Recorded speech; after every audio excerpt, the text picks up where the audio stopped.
Sir ఘోర పరాజయం తర్వాత మరలా జగన్ గారు ప్రజల్లోకి అయితే రాబోతున్నారు. 15వ తారీఖు నుంచి కొన్ని వార్తలు అయితే బాగా వైరల్ అవుతున్నాయి. ఆ ప్రజా దర్బార్ అనే పేరుతో మరలా ప్రజల్లోకి రాబోతున్నారు. సో మరలా ప్రజల్లోకి వచ్చి ఏం చేస్తారు? అంటే గవర్నమెంట్ ఫామ్ అయ్యి గట్టిగా నెల అవుతుంది అంతే. అంటే వాళ్ళని పని చేయనీయకుండా ఈయన ప్రభుత్వం ఏ విధంగా ఈయన ప్రభుత్వాన్ని ఒత్తిడి గురి చేస్తూ ఉంటారు. అంటే 2 పద్ధతులు ఉంటాయి. హ్మ్. ఆయనకి ఒక విషయం అర్థమైంది. తన ఓటమికి కారణం ఏమిటి అనేది. ఓడిపోయిన తర్వాత అంటే క్షవరం అయితే తప్ప వివరం తెలియదు అని మనకు ఒక సామెత. క్షవరం అయిన తర్వాత వివరం తెలిసింది ఆయనకి. మన తప్పు ఎక్కడ జరిగింది అంటే ఆయన ప్రజాక్షేత్రంలో ఉండటం ద్వారానే విజయం సాధించాడు గతంలో. జనంలో విస్తృతంగా పాదయాత్రల ద్వారా రకరకాలుగా ఆయన జనంలో ఉండి నాకు ఒక ఛాన్స్ ఇవ్వండి అని మొరపెట్టుకుంటే ఇచ్చారు. ఇచ్చిన తర్వాత వారు చేసింది ఏమిటి? ప్రజల్ని బైపాస్ చేశాడు.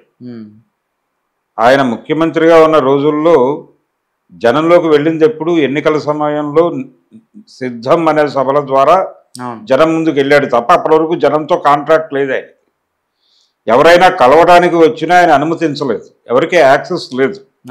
ఎమ్మెల్యేలకు కూడా యాక్సెస్ లేదు. జిల్లా పార్టీ అధ్యక్షులు కూడా ఆయన్ని చూడటానికి తపస్సులు చేయాల్సిన పరిస్థితి కల్పించాడు. జగన్ గారికి ఏదైనా ఒక విషయం నేరుగా చెప్పే అవకాశం లేక చాలా మంది కుమిలి ఏడ్చిన వాళ్ళు ఉన్నారు ఆ పార్టీలో. ఇటువంటి పరిస్థితి కల్పించడంతో పాటు ప్రభుత్వ కార్యక్రమాల్లో చాలా వ్యవస్థల్ని బైపాస్ చేశాడు ఆయన. ఇప్పుడు వాలంటీర్ వ్యవస్థను పెట్టడం ద్వారా గ్రామ సర్పంచుల్ని ఇతర సిబ్బంది ఉంటారు అక్కడ, వాళ్ళందరూ బైపాస్ అయిపోయారు కదా. ఎమ్మెల్యేలు బైపాస్ అయిపోయారు కదా.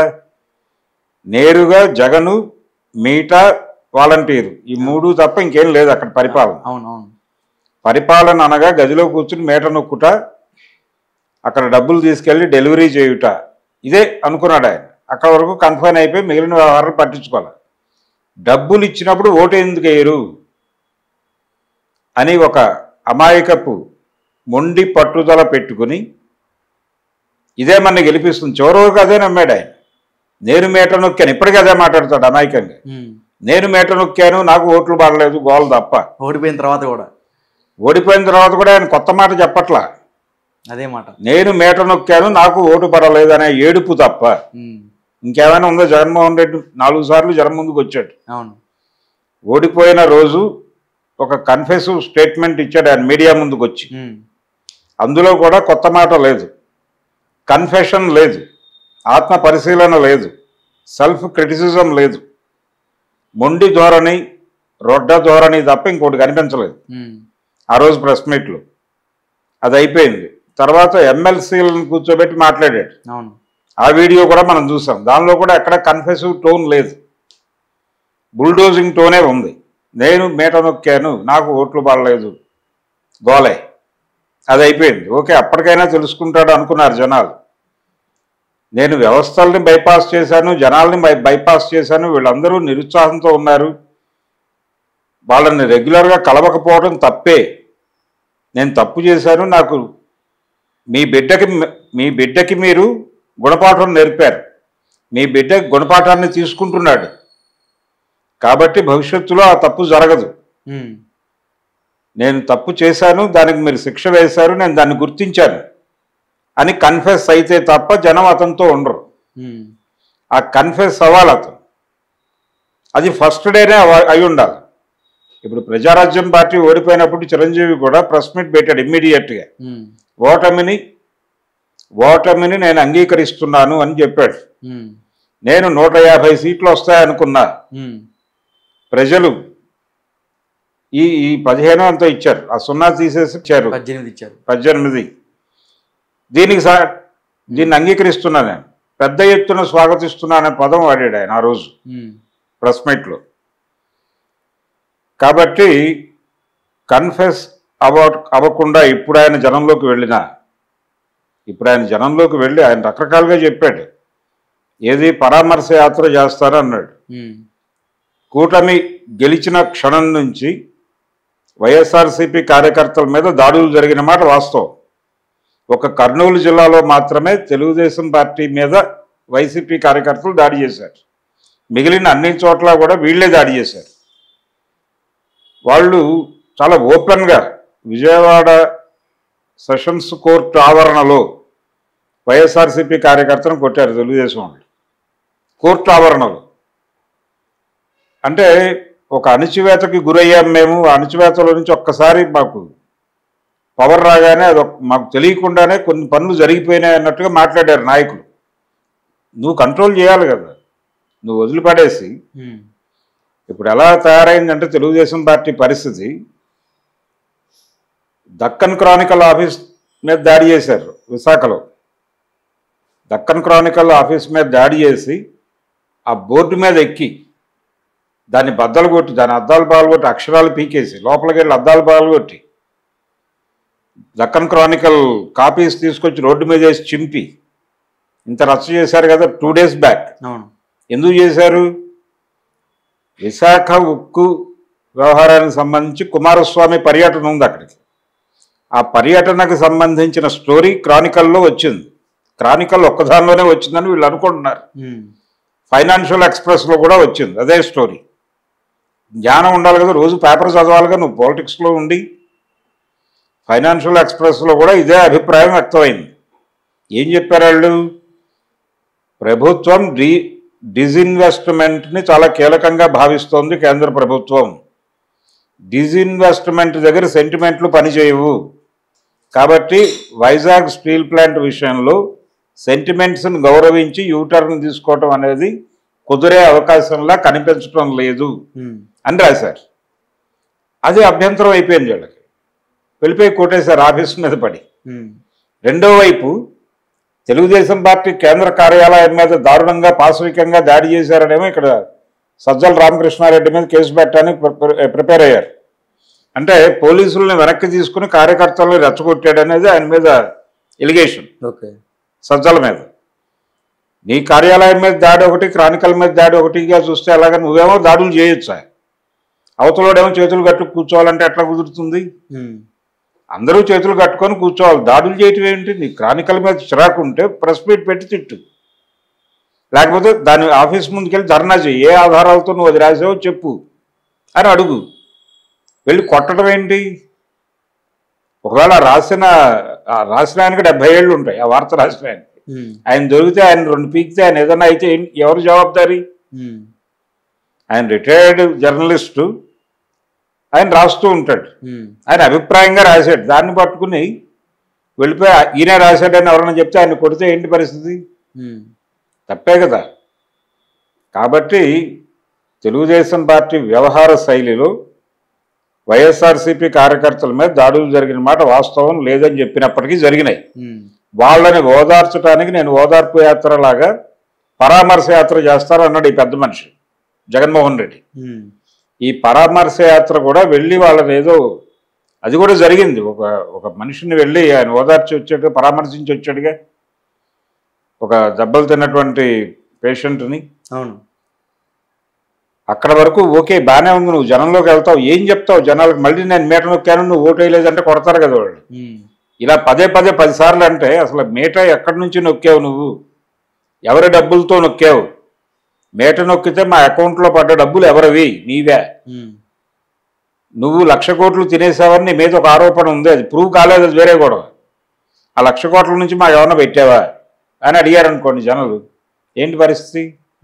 నెగిటివ్ అయిపోతావుగా నువ్వు.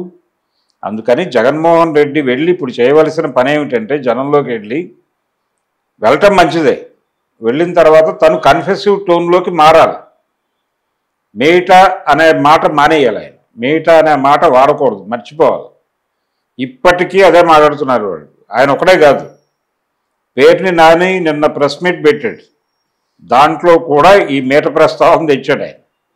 ఇవి తప్పు. మీట అనే మాట మర్చిపోయి, ప్రజలారా మీరు మీ బిడ్డకి గుణపాఠం నేర్పాలనుకున్నారు, నేర్పారు. మీ బిడ్డ గుణపాఠాన్ని తీసుకున్నాడు, తప్పు జరిగింది, దాన్ని మీ బిడ్డ గుర్తించాడు, భవిష్యత్తులో చేయడు అనే మాట మీకు చెప్పడం కోసం మీ ముందుకు వచ్చాడు. మీకు జరిగిన ఆ కాలంలో ఇబ్బందులు ఏమన్నా నాతో మాట్లాడండి, నన్ను మార్చుకోండి. మీ బిడ్డ మీకోసం ఏం చేయడానికన్నా సిద్ధపడి మీతో కొట్టించుకోవడానికి కూడా సిద్ధపడి మీ ముందుకు వచ్చాడు అని మాట్లాడితే జనం హక్కును చేర్చుకుంటారుగా. అది చేయాల్సింది ఆయన.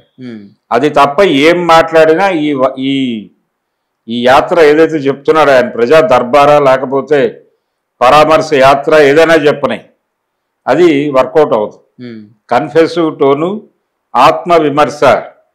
ఆత్మవిమర్శతో పాటు వాళ్ళ తీర్పుని గౌరవించినట్టుగా కనిపించాలి.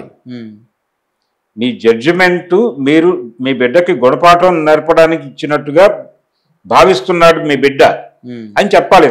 ఓకే, చెప్పగలిగితే వర్కౌట్ అవుతుంది, లేకపోతే అనవసరం. ఇంకోటి ఏంటంటే యాక్టివ్ అపోజిషన్ అని చంద్రబాబు నాయుడు గారు ఒక మోడల్ క్రియేట్ చేశాడు గతంలో. ఎప్పుడు క్రియేట్ చేశాడు ఈ మోడల్ అనగా ఆయన 2004 ఎన్నికల్లో ఓడిపోయి ప్రతిపక్షంలో కూర్చున్నప్పుడు డిజైన్ చేశాడు. ప్రభుత్వం ఏ నిర్ణయం తీసుకున్నా దానికి అడ్డం పడిపోవడం, జనాలకు ఉపయోగపడుతుందా లేదా అనే విచక్షణ కాదు. ప్రభుత్వం ఏదైనా ఒక పాలసీ ప్రకటించిన మరుక్షణం వెళ్ళి దానికి అడ్డం పట్టడం. దీన్ని యాక్టివ్ అపోజిషన్ అనే పద్ధతిలో ఆయన ఒక వ్యాఖ్యానం చెప్పాడు చంద్రబాబు. ఇప్పుడు గనక కూటమి పరిపాలన మీద చంద్రబాబు గారి యాక్టివ్ అపోజిషన్ థియరీని జగన్మోహన్ రెడ్డి అమలు చేస్తే జనం చేదరించుకునే అవకాశం ఉంది. జనం వాళ్ళ సమస్యల మీద వాళ్ళు రోడ్డెక్కినప్పుడు మాత్రమే వీరు వెళ్ళి వారికి అండగా నిలబడితే చాలు. ఈయన ఉద్యమాలు నిర్మించక్కర్లేదు, డిజైన్ చేయక్కర్లేదు, ఆలోచించక్కర్లేదు. జనం ముందుకు వెళ్ళి కన్ఫెస్ అయ్యి, అయ్యా మీ సమస్యల మీద మీరు ఉద్యమించండి, మీకు సమస్యలు అనిపిస్తే మొహమాట పడకండి, మీరు గనక రోడ్డు మీదకి వస్తే మీ తరఫున దెబ్బలాడటానికి మీ బిడ్డ ఉన్నాడు అనేది గుర్తించండి అని చెప్పుకుని వెళ్ళాలి. అంతకుమించి యాక్టివ్ అపోజిషన్ రోల్ ప్లే చేస్తారంటే కుదరదు. రెండోది అసెంబ్లీని బాయ్కాట్ చేసే ఆలోచనలు కూడా ఉన్నట్టుగా చెప్తున్నారు. అది తప్పే. అసెంబ్లీలో నీ ప్రెజెన్స్ ఉండాలి ఖచ్చితంగా. అసలు నీకు 11 సీట్లే వచ్చాయనే అభిప్రాయాన్ని నువ్వు మనసులోంచి తీసేయాలి. ముందు తీసేస్తే ప్రపంచం అంతా నీకు సానుకూలంగా కనిపిస్తుంది. నువ్వు ప్రజల తరఫున మాట్లాడటం కోసం ఎమ్మెల్యేగా ఉన్నావు, వెళ్ళి అదే మాట్లాడు, దెబ్బలాడు, నీ స్పిరిట్ చూపించు ప్రపంచానికి. ఆ వేదిక మీద నీ వాయిస్ ఉండాలి. బాయ్కాట్ చేయడం తప్పు. ఇప్పటికీ తెలుగుదేశం పార్టీ విస్పరింగ్ క్యాంపెయిన్ చేస్తూనే ఉంది. చంద్రబాబు మీద రోజుకొక పుకారుని మార్కెట్లోకి ప్రమోట్ చేస్తున్నారు. పొద్దున ఒక పుకారు, మధ్యాహ్నం ఒక పుకారు, రాత్రికి ఒక పుకారు, 3 విడతలుగా. టాబ్లెట్లు డాక్టర్ గారు రాస్తారు, పొద్దున ఒకటి, మధ్యాహ్నం ఒకటి, సాయంత్రం ఒకటి వేసుకోమని. ఆ టైప్లో 3 పుకార్లు రోజు పుట్టిస్తున్నారు జగన్ మీద. ఆంధ్రజ్యోతి అయితే మరీ హద్దులు దాటి ఆయన పులివెందుల సీటుకి రాజీనామా చేసేసి ఎంపీగా వెళ్తున్నాడు. అవినాష్ రెడ్డిని రిజైన్ చేయించి, ఈ రిజైనింగ్ డెసిషన్ నచ్చక అవినాష్ రెడ్డి పార్టీలోంచి వెళ్ళిపోయి బీజేపీలో చేరతాడు, లేదా ఆయన ఒక ప్రాంతీయ పార్టీ పెట్టేస్తాడు అన్న లెవెల్లో కథనాలు రాశారు కదా. దీన్ని చూసి రేవంత్ రెడ్డి గారు ఉప ఎన్నిక వస్తే షర్మిల కంటెస్ట్ చేస్తుంది, నేను వెళ్ళి ఊరూరా ఈ గడపకి ప్రచారం చేసి ఆవిడని గెలిపించుకుంటా అని ఈయన ప్రకటన.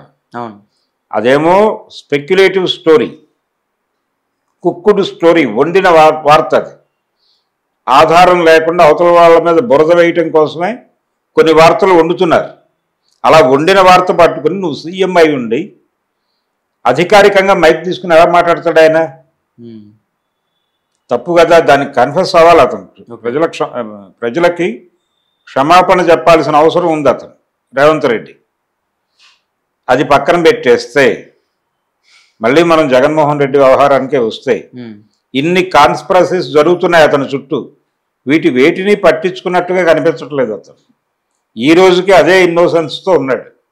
అవతల వాళ్ళేమో వ్యూహాల మీద వ్యూహాలు వేసుకుని వెళ్ళిపోతున్నారు. చంద్రబాబు నాయుడు గారు మాస్టర్ బ్రెయిన్. ఆయన అవతల వాడిని ఆటలోంచి తప్పించాలనుకుంటే ఆయన గేమ్ మామూలుగా ఉండదు. పూర్తి స్థాయిలో గేమ్ నడుపుతున్నాడు ఆయన. నీ దగ్గర అసలు వ్యూహమే లేకపోతే ఎలాగా? అందుకని జగన్మోహన్ రెడ్డి ముందు తాను స్వస్వరూప జ్ఞానం పొందాలి. మార్కెట్లో ఏం జరుగుతుందో తెలుసుకోవాలి, ప్రజలతో ఇంటరాక్ట్ అవ్వాలి, ప్రజల నుంచి జ్ఞానం పొందాలి, పొందిన జ్ఞానంతో ప్రజలకి కొత్త విషయాలు చెప్పాలి. అలా చెప్పగలిగితే ప్రజా దర్బార్ అయినా మరొకటైనా వర్కౌట్ అవుతుంది, లేకపోతే లేదు.